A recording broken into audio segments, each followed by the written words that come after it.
Let me tell you how I became the unwitting captain of a revolution in my own backyard. It all started with the kind of dream every suburban American eventually catches. One part weekend warrior. One part desperate need to feel like you actually own the land under your feet. For 3 straight weekends, my hands blistered and my patience snapped, but by the end, I was the proud owner of a homemade deck, 10 by 12 feet of questionable engineering and absolute pride. My partner, Sarah, thought it'd collapse if a squirrel sneezed, but I was riding high, cold beer in hand. Sunset glinting off the screws I'd stripped with nothing but stubbornness and half-remembered YouTube tutorials. I felt like a king. Honestly, it was beautiful. A humble rectangle of lumber. Just big enough to grill a few burgers, kick back in plastic chairs, maybe complain about mosquitoes and taxes. It was the American dream. Low stakes, but hard won. And as far as I was concerned, nobody was going to take that from me. That, of course, was exactly when the city showed up. Right as I was daydreaming about steak night, I heard the kind of car that only brings trouble crunch up my driveway. White sedan, city seal on the door, clipboard in hand, and a mustache that could have been designed in a lab for maximum disapproval. He never even stepped onto my lawn at first. Just called out in that monotone only people paid by the hour can manage. Code enforcement. Leo Maxwell. I was about to make a joke about giant checks or pizza delivery, but the look on his face killed the punchline. He rattled off violations like he was reading a shopping list, setbacks, post depth, spacing on my railings, and above all, no permit. Apparently, my backyard kingdom was in open rebellion against City Ordinance 113.8 subsection C. It felt like being mugged with a clipboard. Carl Thompson, as I'd later learn, was the city's answer to fun. Laser measure, khakis, the soul of a traffic cone. He took notes, measured everything twice, and handed me a carbon copy ticket, a crumpled yellow thing listing fines and penalties that made my hands shake. $2,500 up front, plus $100 a day until the structure was brought into compliance. Compliance, in this case, meaning tear the whole thing down and pretend you never had a dream in the first place. The whole exchange took maybe 5 minutes, but when he left, I stood on that illegal deck, beer flat and warm, looking out over my muddy little creek, thinking, is this really how it ends? Killed by paperwork? But you know what happens when you back someone into a corner, right? Sometimes, even the quietest IT guy finds his teeth. I started with reason, tried to appeal, called every number I could find, filled out forms and block letters, and faxed them to dead email addresses. I lost days to the city's website, a relic straight out of 1998, and spent hours on hold. With jazz music that should be classified as psychological warfare. Every call went the same. Not our department. We just handle zoning. Try enforcement. Round and round until I ended up talking to Carl again, who might as well have been an answering machine with a mustache.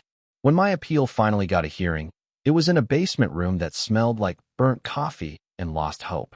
3 city board members, 2 awake, 1 possibly deceased. I made my case. Carl brought out a 3-ring binder the size of a microwave, photos that made my deck look like a condemned building after an earthquake, and a voice so flat you could iron a shirt on it. Guess who won? Yeah, the city. Sarah tried to comfort me, offered to help tear it down. But by then, it wasn't about the deck anymore. It was about principle. So I did the only thing left. I dove headfirst into the city code myself. Buried deep in a section on waterfronts, I found my loophole.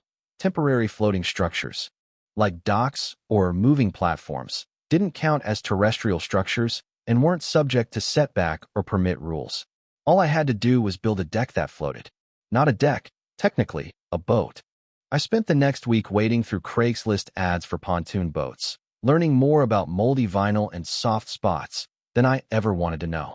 Every seller was a character, Salty Dave with his sun-baked seats, Catfish Ron and his party barge guarded by a dog the size of a sofa.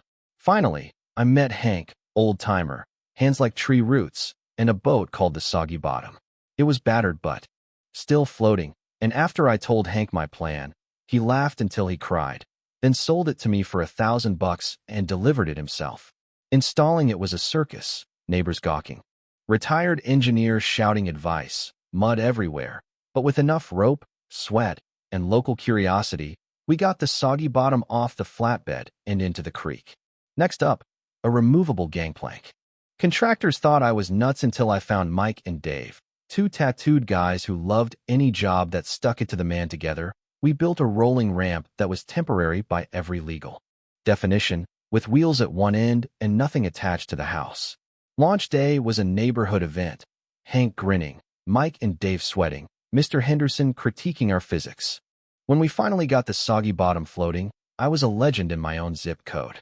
We christened it with cheap champagne, grilled burgers on the wobbling deck, and Sarah, always the realist, declared herself a hostage to my madness.